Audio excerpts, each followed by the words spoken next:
प्रिय श्रोतागणों, जरा आंखें बंद करके सोचिए, अगर कोई आपसे कहे कि आज का जो सबसे बड़ा मूर्ख है वही कल दुनिया का सबसे महान कवि बनेगा, तो क्या आप विश्वास करेंगे? लेकिन आज मैं आपको बसंत पंचमी की वही कथा सुनाने जा रही हूँ जिसने एक मूर्ख को महाकवि कालिदास बना दिया। कथा का आरंभ बहुत पुरानी बात है। मालवा की पवित्र धरती पर उज्जैनी नाम की एक नगरी थी। यह नगरी विद्या की नगरी थी, जहाँ शब्दों का सम्मान होता था, जहाँ ज्ञान को सिर आंखों पर बिठाया जाता था। लेकिन इसी नगरी के बाहर जंगल के किनारे एक युवक रहता था। नाम था उसका कालिदास। लोग जिसे मूर्ख कहते थे। अब सुनिए ध्यान से, यह वही कालिदास नहीं था जिसे आज हम महाकवि कहते हैं। यह वह कालिदास था जिसे गांव वाले मूर्ख कहते थे, जिस पर बच्चे हंसते थे, जिसे कोई महत्व नहीं देता था। ना पढ़ना आता था, ना लिखना, बस कुल्हाड़ी उठाता, जंगल जाता, लकड़ी काटता और बेच देता।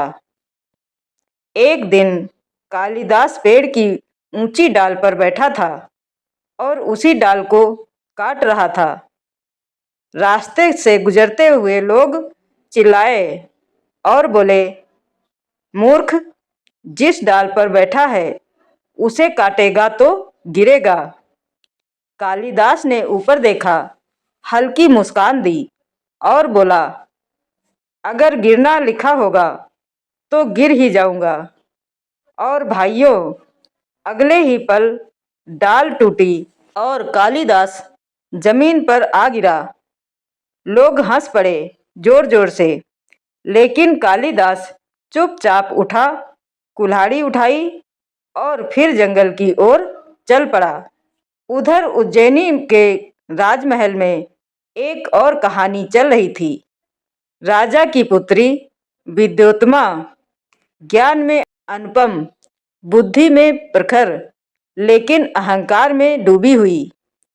उसने घोषणा कर दी, मैं उसी से विवाह करूंगी जो मुझसे अधिक विद्वान होगा। राजा परेशान, दरबार चिंतित, पंडित घबराए हुए।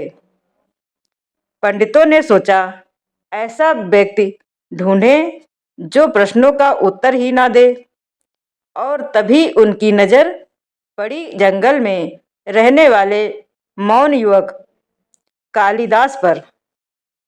कालिदास को स्नान कराया गया, राजसी वस्त्र पहनाए गए, सुगंधित चंदन लगाया गया। वह कुछ समझ ही नहीं पा रहा था। दरबार में विद्योत्तमा ने एक के बाद एक कठिन प्रश्न पूछे। कालिदास बस चुप रहा। पंडित बोले, यह मौन ही सबसे बड़ा ज्ञान है।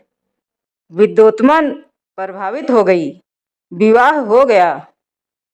लेकिन जैसे ही सच्चाई सामने आई, विद्योत्तमा का क्रोध फूट पड़ा। उसने कहा, तू मूर्ख है, मुझे धोखा दिया गया है।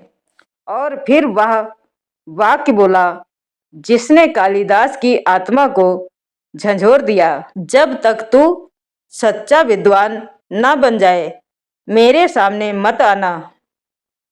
भाइयों, उस रात कालिदास सो नहीं सका। वह चुपचाप महल से निकल पड़ा। चलते चलते एक नदी के किनारे पहुंचा। मन में एक ही विचार, मूर्ख जीवन से मृत्यु बेहतर है।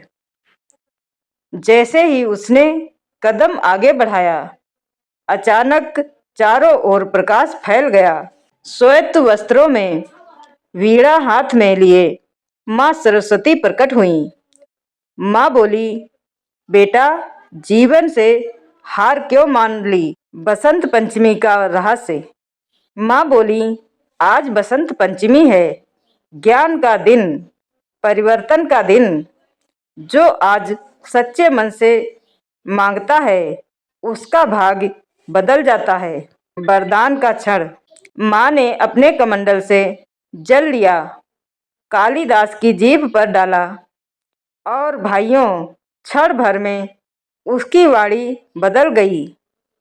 उसके मुख से श्लोक निकलने लगे, कविता बहने लगी।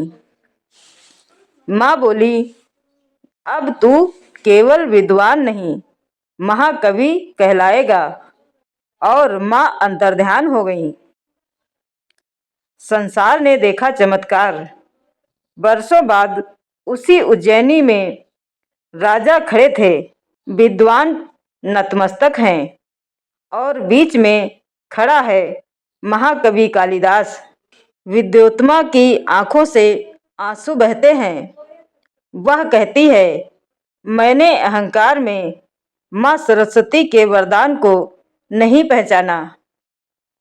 भाइयों और बहनों, बसंत पंचमी हमें सिखाती है, कोई मूर्ख नहीं होता, केवल समय सोया होता है।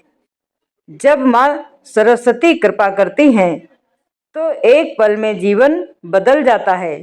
अगर यह कथा आपके मन को छू गई हो तो बसंत पंचमी के दिन एक बार बोलिए, ओम ये सरस्वती नमः।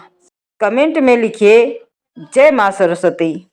और इस कथा को उस व्यक्ति तक जरूर पहुंचाएं जो आज खुद को कमजोर समझता है।